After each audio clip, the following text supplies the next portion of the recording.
दोस्तों UP TGT exam में अब मात्र 2 सप्ताह का समय बचा हुआ है। 14-15 दिन का समय आपके पास है। तो ये 14-15 दिन आपके लिए बहुत ही क्रूशियल हैं। कैसे तैयारी की जाए, मन स्थिति को कैसे मोटिवेशन की स्थिति में रखा जाए, एग्ज़ाम को ड्रॉप करने के बारे में तो बिल्कुल सोचना तक नहीं है आपको, क्योंकि ये जो 15 दिन हैं ये निर्णायक हैं और आप इसमें सफल भी होंगे। और साथ ही साथ आपको बताना चाहेंगे कि जो लोग बिहार एसटीईटी के बारे में वेट कर रहे हैं, अभी कल न्यूज़ आई थी कि बिहार एसटीईटी होने वाली है, तो उसके बारे में सच्चाई क्या है, यूपी टीजीटी का जो एडमिट कार्ड है कब तक आ जाएगा, और कुछ और भी खबरें हैं जो कि बहुत ही महत्वपूर्ण है सभी लोगों के लिए। तो सबसे पहले तो बात कर लेते हैं हम लोग बिहार एसटीईटी के बारे में। तो बिहार एसटीईटी के बारे में जो न्यूज़ निकल के सामने आ रही है, एक बार उसको देख लेते हैं। बीएसईबी के जो अध्यक्ष हैं आनंद किशोर, उन्होंने यहाँ पर क्या खबर दी है। आप लोगों ने देखा था ना कि कल कहा जा रहा था कि बिहार एसटीईटी जो है वो होने जा रहा है। तो यहाँ पर जो आनंद किशोर जी हैं, उन्होंने एक प्रेस कॉन्फ्रेंस तो कल की, लेकिन इस प्रेस कॉन्फ्रेंस में उन्होंने कहा क्या।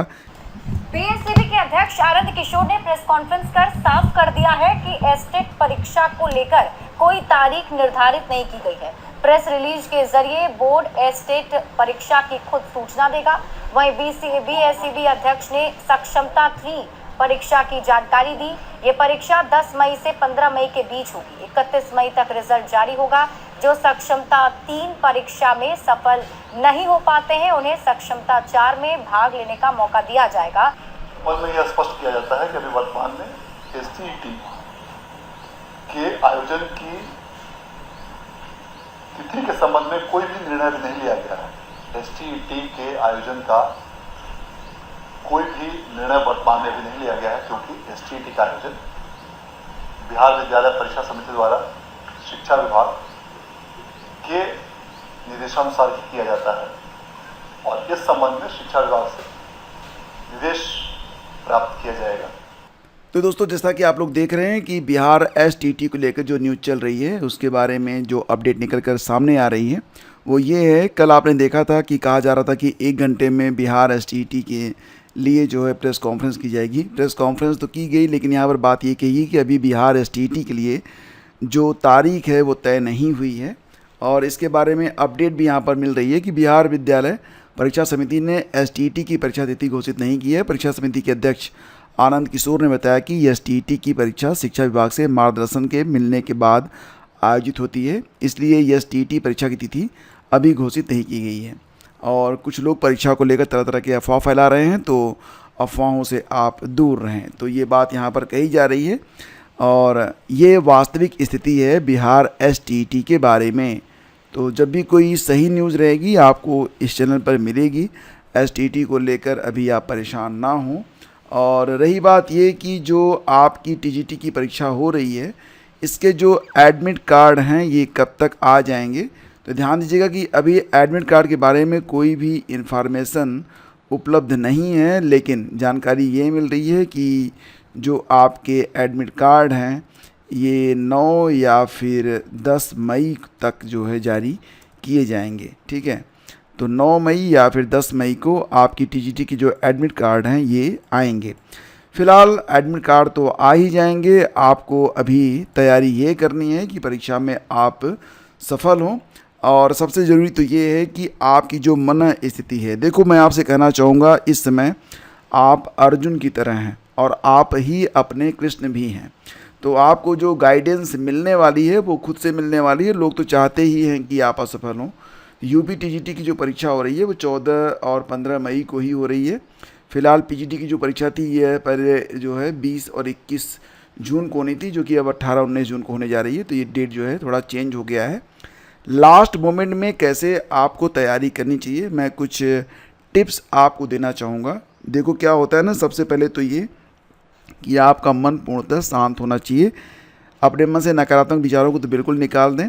पिछली बार क्या हुआ था, कितने अंकों से आप फेल हुए थे, कितने अंकों से आप पास हुए थे, पिछली बार कैसे आपकी परीक्षा छूट गई थी, कैसे आपने परीक्षा दी थी, आपका हुआ नहीं था, बहुत बुरी तैयारी थी। सारी बातें अब बिल्कुल कुछ दिनों तक आपको बिल्कुल सोचना ही नहीं है। ठीक है, तो नेगेटिव थाट्स जो है आपके मन में आ रहे हैं, इनको पूरी तरह से आपको डिलीट कर देना है। तो शांत मन यह पहली शर्त है। अगर आप मन को शांत कर पाएंगे, निश्चित रूप से आधी लड़ाई आप जीत लेंगे। कहते हैं ना कि सबसे पहले निशाना लगाते समय जब एक आर्चर एक जो सरसंधान करता है ना, अर्जुन जब सरसंधान कर रहे थे तो उनसे कहा जाता था कि आप सांस तक रोक लो, मतलब डिस्टर्बेंस नहीं के बराबर हो। तो मन बिल्कुल शांत होना चाहिए, तभी आप तथ्यों को याद रख पाएंगे, सही निर्णय ले पाएंगे। तो अभी बिल्कुल भी नेगेटिव की तरफ सोचना भी नहीं है। दूसरी बात, पढ़ने के लिए ना टाइम ब्लॉक बनाएं। जैसे कि आप लगातार तो पढ़ नहीं सकते हैं कि आप 9 घंटे लगातार पढ़ लें। आप ही नहीं, दुनिया में कोई भी इंसान ऐसा पैदा नहीं हुआ जो कि 9 घंटे लगातार पढ़ ले। कहने वाले कुछ भी कह लें, लेकिन ऐसा संभव नहीं होता है। पढ़ने की एक तरीका, एक टैक्टिस होती है, वो ये होती है कि आप टाइम ब्लॉक बनाएं। कुछ लोग ये 40 मिनट का बनाते हैं, कुछ लोग ये 60 मिनट का बनाते हैं, लेकिन मैक्सिमम मैं कहूँगा कि 60 मिनट से ज़्यादा का ना बनाएं। जैसे सुबह आप अगर सोकर उठ जाएं, जितने पहले आप उठ जाएं उतना बेहतर रहेगा। आगामी 15 दिन तो ये काम करना है आपको। आप बिल्कुल जो है 4 AM पर आप उठ जाएं, 4 AM आप उठ जाएं और 4:15 तक थोड़ा सा फ्रेश हो लें। और इसके बाद 4:15 से लेकर 5:15 तक आप रिवीजन कर लें, ठीक है। इसके बाद 15 मिनट में आप फिर से थोड़ा सा बाहर जाके घूम लें, चाय वाय पी लें, और इसके बाद फिर एक टाइम ब्लॉक और रख लें। आप इसे रख सकते हैं 5:30 से 5:30 से रखें और 6:30 तक। तो 2 घंटे आपके 6:30 तक पूरे हो जाएंगे, ठीक है। और अगर आप 5 बजे उठते हैं तो ये टाइम आपकी थोड़ी सी आगे जाएगी, लेकिन अगर आप 4 बजे उठेंगे ना तो आपको डिस्टर्बेंस नहीं मिलेगा। तो टाइम ब्लॉक सेट करें, कम से कम ऐसे 3-3 टाइम ब्लॉक रखें, ठीक है। थोड़ा सा मेहनत तो होगा, लेकिन अगर आप संभव हो तो 3 रखें, अगर नहीं संभव तो 2-2 ब्लॉक रखें। मतलब जैसे 2 ब्लॉक सुबह रखें, 2 ब्लॉक दोपहर में रखें, 2 ब्लॉक शाम को रखें। बाकी अगर समय आप फिर भी पाते हैं, इसके बाद समय आपको मिलता है, तो बेहतर होगा कि आप रिवीजन करते रहें। सबसे ज़रूरी ये है कि बहुत ज़्यादा आपको नहीं पढ़ना है। सिर्फ चुनी हुई किताबें जो आपके सिलेबस के मुताबिक हों, जो आपको समझ में आती हों और आपको लगता हो कि यही कंप्लीट सिलेबस है। आप बार बार अपनी किताबों को ना बदलें। आप बार बार पढ़ेंगे एक ही किताब में, हर बार आप कुछ नया सीखेंगे, ठीक है। कहते हैं ना कि एक ही किताब को आप बार बार पढ़ें, न कि आप 50 किताबों को एक बार पढ़ें। तो बेहतर किताबें चुनिए, चुनी हुई किताबें बहुत कम होनी चाहिए और उनका बार बार आपको रिवीजन करना है।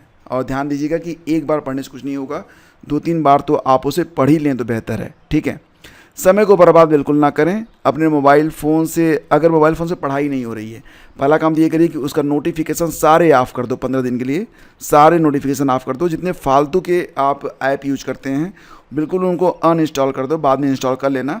केवल वही ऐप रखो जिससे आपकी पढ़ाई आगे चल सकती है।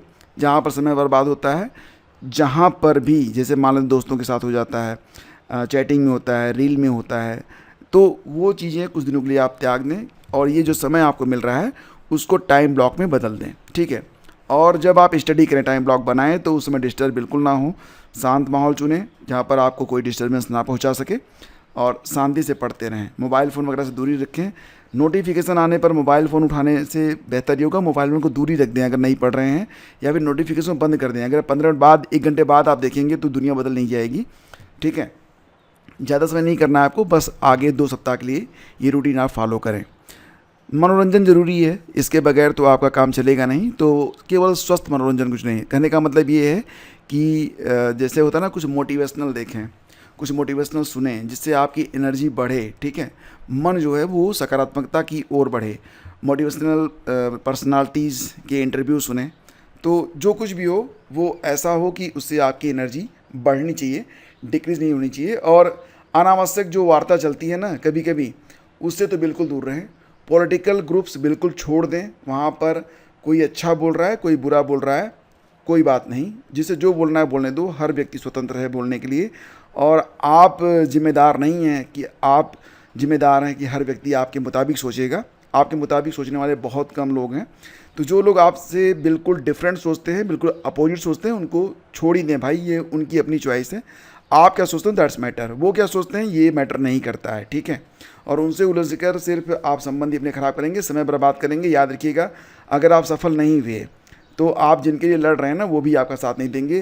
केवल एक चीज़ मैटर करती है, that is yes for success. आपको सफल होना ही है और कोई विकल्प आपके पास नहीं है। हर हालत में सकारात्मक रहें, बिल्कुल भी नकारात्मकता नेगेटिविटी के बारे में सोचे तक नहीं, असफलता के बारे में सोचे भी नहीं, एग्ज़ाम छोड़ने के बारे में तो ख्याल भी नहीं लाना है। अभी भी जो समय है उसमें बहुत कुछ किया जा सकता है। ध्यान दीजिएगा, जब आप पढ़ रहे होंगे बहुत सारे लोग जो आगे कंपटीटर हैं वो केवल सोच रहे होंगे, तो दोनों में आगे कौन जा रहा है? डेफिनेटली वो जो कर रहा है, ठीक है। तो आप कर्म में निरत रहें और बाकी कुल जो कुछ भी है वो ईश्वर पर छोड़ दें, ठीक है। और आगे कभी कभी कर्म जो है ना, ये आपको कम समय का एक उचित कर्म ही आपको सही जगह पर सफलता को प्राप्त करवा देता है। तो आप कर्म पर बिल्कुल विश्वास करें और ये बिल्कुल ना सोचें कि अगली भर्ती आएगी, अगली भर्ती में हो सकता है बहुत कुछ बदल जाए, लेकिन इस बार सब कुछ आपके सामने है, ठीक है। अगर कोई कहता है सीटें कम है, कोई कहता है ना कि इस बार कंपटीशन बहुत ज़्यादा है, हमें नहीं सोचना है उसके बारे में। हमें ये सोचना है कि क्या मैंने अपना सिलेबस पूरा कर लिया और क्या मैं अपना अगला घंटा उत्पादक तरीके से इस्तेमाल करने जा रहा हूँ, बस इतना सोचना है, ठीक है। बाकी तो सभी लोगों ने फॉर्म भरे हैं, सभी लोग बहुत दिन रात मेहनत नहीं कर रहे होंगे, बहुत सारे लोग केवल अनावश्यक ही फॉर्म भरते हैं, क्योंकि आपने देखा होगा परीक्षा में तो 50% लोग आखिर परीक्षा छोड़ते क्यों हैं? क्योंकि यही है ना कि फॉर्म भर देते हैं, नेक्स्ट टाइम जब परीक्षा करीब आती है तो उनकी तैयारी नहीं होती है। तो अगला जो घंटा है उसका सही सदुपयोग करने के बारे में सोचें, बाकी सब चीज़ें ईश्वर पर छोड़ दें। मॉक टेस्ट, देखो कोई भी मॉक टेस्ट परफेक्ट नहीं होता है, कितना भी योग्य टीचर, कितना भी योग्य पब्लिकेशन हो, कितनी भी बड़ी कंपनी क्यों ना हो, जब वो मॉक टेस्ट बनाती है ना तो दो बातें दिमाग में आती हैं कि मेरा मॉक टेस्ट ऐसा बनाओ कि लोग बच्चे देख कर कहेंगे अरे बाप रे इतने कठिन प्रश्न कहाँ से सर खोजे आपने। दूसरी बात ये कि आप इतने सरल बना दो कि बच्चे कहें सर मज़ा आ गया, इस बार तो मैं सफल हो ही जाऊँगा। एग्जैक्टली जो मॉक टेस्ट आप लगाते हैं वो सिर्फ इसलिए आप लगाइए कि कुछ फैक्ट आप सीख पाएँ। अगर आप नहीं जानते तो आप उनको जान लीजिए, ज़रूरी नहीं कि वो फैक्ट एग्ज़ाम में आएंगे। तो मॉक टेस्ट में अच्छे नंबर आ रहे हैं, बुरे नंबर आ रहे हैं, ये मैटर नहीं करते हैं, बिल्कुल भी मैटर नहीं करते हैं। लेकिन मॉक टेस्ट से आपका नॉलेज बढ़ता है, ठीक है। तो नॉलेज बढ़ाने के लिए इस्तेमाल करें, मोटिवेट या डिमोटिवेट होने के लिए नहीं। आपका मूल्यांकन तो परीक्षा भवन में ही होगा। हाँ, मॉक टेस्ट से एक चीज़ होगी कि कम से कम समय सीमा के अंदर आप जो एक स्ट्रेस होता है उसको झेलना और 150 प्रश्नों को करना आप सीख जाएंगे। 125 प्रश्न होंगे ना, 125 प्रश्नों को करना आप सीख जाएंगे। ये 125 प्रश्न जो कि आप परीक्षा भवन में 2 घंटे में हल करेंगे, ये महत्वपूर्ण है। तो मॉक टेस्ट दीजिए, अच्छे नंबर आ रहे हैं तो भी खुश रहिए, बुरे नंबर आ रहे हैं तो भी खुश रहिए। परीक्षा में आपको प्रदर्शन बेटर करना है, मॉक टेस्ट से आपका सिर्फ कॉन्फिडेंस बढ़ेगा। यहाँ पर जो चीज़ें आप नहीं देख रहे हैं उसको आप सीख लीजिए और एक नोटबुक में से नोट कर लीजिए, और जो चीज़ें नहीं हैं, जो आपको लग रहा है कि ये चीज़ तो मैंने पढ़ी नहीं थी, नोट कर लें तो उसे पढ़ें, ठीक है। जब भी टाइम मिले पढ़ें, सो के उठें सबसे पहले उसी को पढ़ें। दोपहर में आराम करने जा रहे हैं तो आराम करके उठें, सबसे पहले देख लें। शाम को चाय पीने बैठ रहे हैं उसको देख लें, कुछ दिन कर लीजिए, ये आपके लिए बहुत अच्छा रहेगा।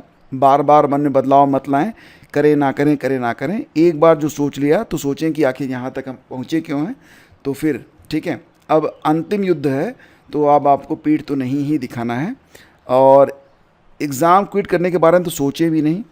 अगर आपको लगता है ना कि कुछ नहीं हो पा रहा है मुझसे, तो अनुभव के लिए परीक्षा दें, लेकिन परीक्षा को बिल्कुल ना छोड़ें और अनुभव के लिए भी आप तैयारी करें ताकि आपका अनुभव जो है बेहतर आप बना सकें उसे, ठीक है। कोई चीज़ मैटर नहीं करती है एग्ज़ाम में, कोई चीज़ मैटर नहीं करती है, सिर्फ आपका जो फेथ है, जो ईमानदारी है वो मैटर करती है। ईमानदारी से पढ़ें, शांत मन से पढ़ें, जल्दबाजी में पढ़ें कुछ भी याद नहीं होगा। शांत मन से पढ़ें और ये मान चलें कि जो पेज, जो लाइन आप पढ़ रहे हैं यही परीक्षा में आने वाला है, ऐसा सोच के पढ़ेंगे तो मन शांत रहेगा। और आपको ये सिर्फ सोचना है कि जो मैं पढ़ रहा हूँ इसको समझ लूँ, अगला वाला जब आएगा तब उसको देखेंगे, तब उसको समझेंगे। मतलब वर्तमान में रहना, वर्तमान में जीना, वर्तमान में पढ़ना सीखें। बाकी जब अगला चैप्टर आएगा, अगला टॉपिक आएगा, अगला पेज आएगा, तब फिर वही स्थिति रहेगी वर्तमान। तो घबराएं नहीं। आपको अगर ये लग रहा है कि मैं काफ़ी देर से पढ़ रहा हूँ, केवल 2 पेज पढ़ पाया हूँ, तो ये समझे ना कि 2 पेज आप जो पढ़े हैं वो क्या वाकई जो है टाइम टेकिंग हैं, आप खुद समझ पाएंगे। अगर वो टाइम टेकिंग है तो कोई बात नहीं है। कुछ जैसे मान लो अगर आप डिसाइड करते हैं ना कि 25 पन्ने पढ़ेंगे, तो उसमें 4-5 पेज तो ऐसे होंगे जो कि मतलब केवल इंडेक्स के तौर पे होंगे, तो उनको तो छोड़ के आप आगे बढ़ जाएंगे। कुछ पेजेस पर कुछ गहरी बातें लिखी रहती हैं, उसमें समय लगेगा आपको। तो बिल्कुल आपको केवल जो पढ़ रहे हैं उस पर फोकस करें। टाइम वाइम के बारे में मत सोचिए कितना टाइम लग रहा है। हाँ, टाइम बर्बाद मत करना कि मतलब सो गए या फिर कुछ और ही सोचने लग गए, ऐसा नहीं होना चाहिए। और नींद आपकी पूरी होनी चाहिए। नींद नहीं है, नींद अगर पूरी नहीं लेंगे तो शार्पनेस और दिमाग पर भी प्रभाव पड़ता है, याददाश्त भी कमज़ोर होती है। तो नींद पूरी लें, समय से सादा अच्छा खाना खाएं, सादा शाकाहारी भोजन करें और समय से सो जाएं और सफल लोगों से बातचीत करें।